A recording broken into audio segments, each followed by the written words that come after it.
हमारे यहाँ आगम ग्रंथों में एक लुब्धक सेठ की कथा है। भरी बारिश में यमुना उफान पर थी और उफनती हुई यमुना के बीच में जाकर के वो रात के अंधेरे में लकड़ियां इकट्ठी कर रहा है। महाराज शेणिक ने देखा है उसको अपने झरोके से। महाराज शेणिक कहते हैं, कौन है वहां पर, कोई आदमी है क्या? हाँ, आदमी है। सैनिक जाकर के बोलते हैं वो यमुना से लकड़ी इकट्ठी कर रहा है। महाराज शेणिक ने कहा उसको बुला के लाओ। बुला के लेकर के आए, पास में खड़ा किया, उससे कहा तुम इतनी रात में, अमावस की रात में उफनती हुई यमुना में लकड़ी इकट्ठी कर रहे हो, तुम इतने गरीब हो?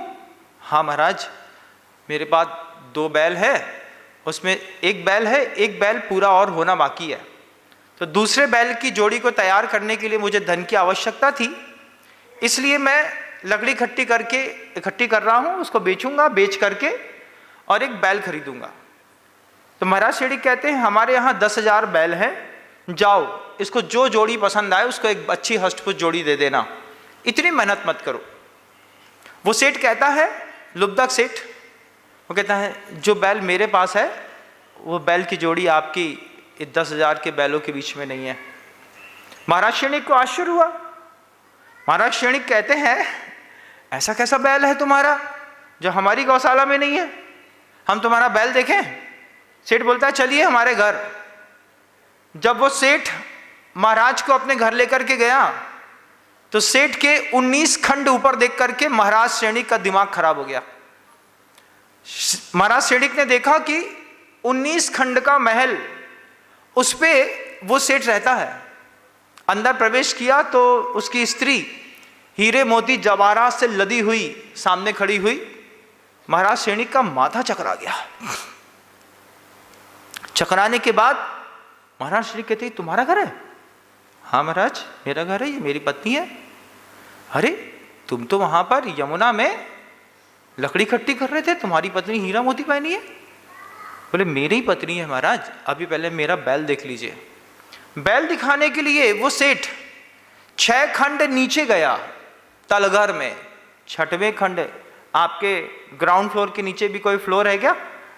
नहीं है, पानी का टैंकी भी नहीं होगा आपके यहाँ तो। लेकिन वो 6 खंड नीचे गया। नीचे जाने के बाद 2 बैल थे, उसके ऊपर कपड़ा डाला था, तो उसने सबसे पहले जाकर के रेशमी कपड़ा दोनों बैल से हटाया। अंधेरे में हल्का हल्का सा प्रकाश दिखा और जैसे ही उसने एक दिया जलाया तो दिया जला करके महाराज शेणिक ने देखा तो देखते रह गए। पूरा हीरे मोती पन्ने माणिक से बना हुआ विशालकाय बैल था। 2 बैल तैयार हो गए थे। एक बैल की सींग पर एक पन्ना लगाना बाकी था। एक सींग पर तो पन्ना लगा है। वो सेठ कहता है इस बैल की सींग पर पन्ना लगाना है, उसके लिए लकड़ी इकट्ठी कर रहा था। अज्ञान के कारण धन में उत्पन्न होने वाला रोग। हमारे घर में उम्मीद से ज्यादा पैसा है, उसके बाद भी हमने नरेंद्र मोदी जी की भाषा सीख ली है, न खाऊंगा न खाने दूंगा। किसको? मोहल्ले और परिवार वालों को तो, पड़ोसी को और धर्म को तो बात की बात है, घर वालों को भी न खाऊंगा ना खाने दूंगा, सब मैं रख के ले जाऊंगा। कहां ले जाओगे? तुम लुब्धक सेठ से गए बीते हो, तुमने घर के अंदर कसम खाई है ना मैं खाऊंगा ना खाने दूंगा। इसमें से बहुत सारे ऐसे व्यक्तित्व हैं जो इसी तरीके का जीवन जी रहे हैं। बहुत सारे ऐसे व्यक्तित्व हैं जिनका पुत्र पूछता होगा पिताजी घर में संपत्ति कितनी है? बच्चे ने पिताजी से पूछा, पिताजी बोलते हैं तुमको क्या मतलब है, तुम अपना पैसा लो, अपना काम करो। पड़ोसी साड़ू भाई कहता है बता क्यों नहीं देते लड़के को कितनी संपत्ति है? साड़ू भाई से पिताजी कहते हैं अरे बच्चे पे भरोसा नहीं है, एक बार प्रॉपर्टी बता देंगे बर्बाद कर देगा। तुम्हारी पैदाइश तुमने बड़े लाड़ से पैदा किया, 9 महीने तक गर्भ में रहा, तुम रात दिन दिया टीका लगाते थे, चुम्बी लेते थे, सब करते थे। पैदा होने के बाद उसके लिए दुनिया भर के काम किए, जवान हो गया लड़का, उसके ऊपर विश्वास नहीं है। धत्तरी की अज्ञान के कारण उत्पन्न होने वाला रोग। वही तुम्हारे को लकड़ी लगाएगा, वही तुमको हॉस्पिटल लेकर के जाएगा, वही तुम्हारी सेवा करने वाला है, उसी के ऊपर विश्वास नहीं है। अज्ञान के कारण धन में उत्पन्न होने वाला रोग। देखिए कमाल जिंदगी का। अज्ञान के कारण सबसे पहले काहे में रोग उत्पन्न हो रहा है? सबसे पहले शरीर में, दूसरा घर में, तीसरा धन में। 3 अज्ञान के कारण उत्पन्न होने वाला रोग। चौथा देखिएगा, दिखाता हूं। अज्ञान के कारण स्त्री में उत्पन्न होने वाला रोग। स्त्री में क्या, कौन सा रोग है महाराज? प्रेम रोग स्त्री में लगा। महाराज स्त्री से प्रेम नहीं करना चाहिए, करना चाहिए, कोई मना नहीं है, लेकिन दूसरी की स्त्री से नहीं करना चाहिए। पर स्त्री से अज्ञान के कारण क्या है? दूसरे की थाली का भोजन बहुत अच्छा है, हमारे घर की महिला बहुत बर्बाद है। अरे महाराज आप तो जमाने की बात कह रहे हैं। जमाने की बात क्या कह रहे हैं? मैरिटिकल अफेयर्स आपकी लाइफ में जितने बढ़े और चढ़ कर के बोल रहे हैं, बहुत सारी महिलाएं होंगी बैठी हुई भी और सुनती हुई भी, जो मैरिटिकल अफेयर्स के चक्कर में अपनी ज़िंदगी बर्बाद कर रही हैं। जितनी बार अपने एक्स फ्रेंड से मिलती होंगी, उतनी बार उनको महसूस होता होगा मैं अपने पति के साथ गद्दारी कर रही हूँ, उसके बाद भी चलता है। अज्ञान के कारण स्त्री में उत्पन्न होने वाला रोग। स्त्री में उत्पन्न होने वाला रोग प्रेम रोग।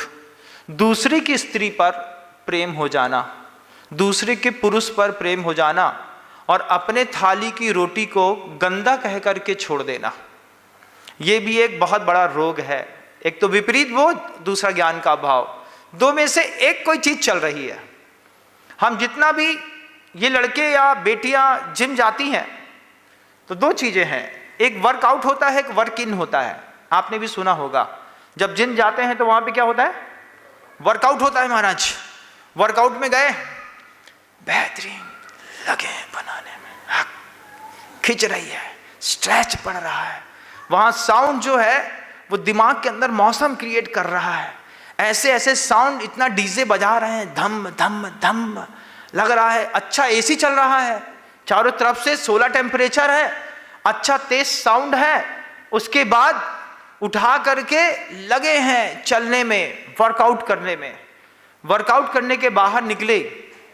कोई भी जिम जाने वाला वर्कआउट का उद्देश्य बता दे, फिजिकल फिटनेस कि फिजिकल फेयरनेस?